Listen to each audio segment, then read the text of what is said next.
Cette semaine, à La Relève se révèle, on rencontre notre invité à l'École nationale de l'humour à Montréal. Moi, c'est Lauriane Lalonde, j'ai 24 ans, je suis en deuxième année à l'École de l'humour et je fais de l'humour depuis 1 an et demi environ, bientôt 2 ans.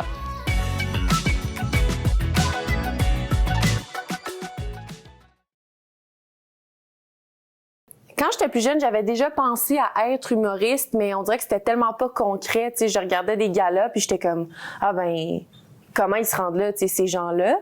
Puis finalement, dans le fond, en rencontrant quelqu'un qui a fait l'école, puis c'est comme devenu très réaliste pour moi. Puis j'ai fait, OK, il y a vraiment des étapes qu'on peut suivre. C'est pas juste, quelqu'un te croise et te trouve drôle, tu deviens humoriste. Il y a vraiment du travail à faire. Fait que ça a rendu ce métier-là plus concret pour moi. J'ai commencé à faire des TikTok parce que j'aimais ça en consommer, puis à un moment donné je me suis dit j'ai une idée de blague, je vais juste la publier. Puis moi mes TikTok c'est quand même assez simple, je me filme tout le temps je suis juste devant la caméra puis je raconte une blague ou ce que je pense qui est une blague du moins. Puis c'est ça a commencé, j'ai fait un truc puis ça a comme bien fonctionné, puis j'ai fait c'est le fun, c'est pas compliqué. Ma première vidéo virale sur TikTok, je pense que c'était un TikTok où je parlais d'improvisation. Oh my god, je suis tellement excitée, je me suis acheté une mood ring. Puis là, en ce moment, elle est comme bleu-vert. Puis selon le petit guide, ça veut dire que je me calisse de ton match d'impro. C'est quand même un meme un peu là, sur Internet là, que les matchs d'impro, revenez-en avec ça.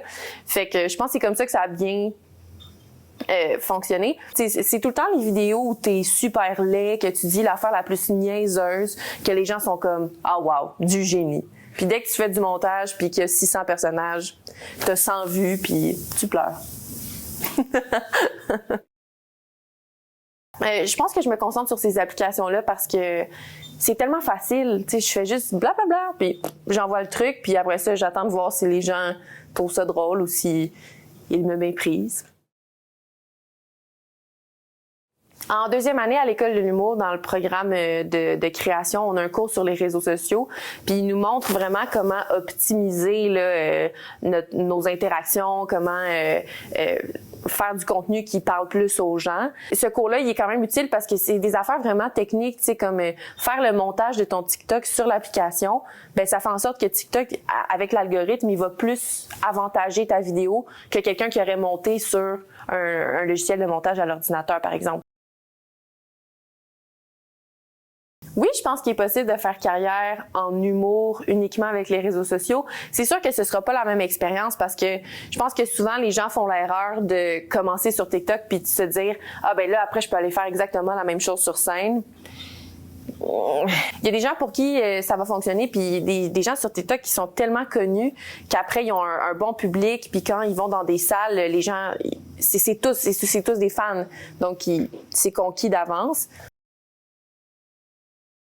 C'est sûr que j'aimerais publier plus d'extraits de mes spectacles. Ça peut être cool de rappeler aux gens que je fais du stand-up aussi, parce que je sais pas si les gens qui me suivent sur TikTok savent nécessairement que je fais de la scène. Donc c'est sûr que ça peut être cool parce que ça t'amène plus de personnes dans tes salles. Même les enfants gros sont grossophobes, ils s'aiment pas entre eux. Moi, au primaire, j'étais grosse, puis à un moment donné, je suis dans la cour de récréation avec une amie, puis une fille plus grosse que moi arrive, elle me pointe du doigt puis elle dit « Tu es grosse ». J'étais comme « C'est une insulte ou c'est la pire façon de soulever nos points en commun pour qu'on devienne amis? »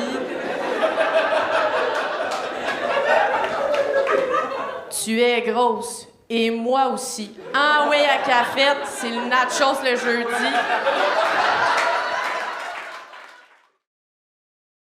Dans 10 ans, j'aimerais ça au moins avoir fait 1 ou 2 one-woman shows.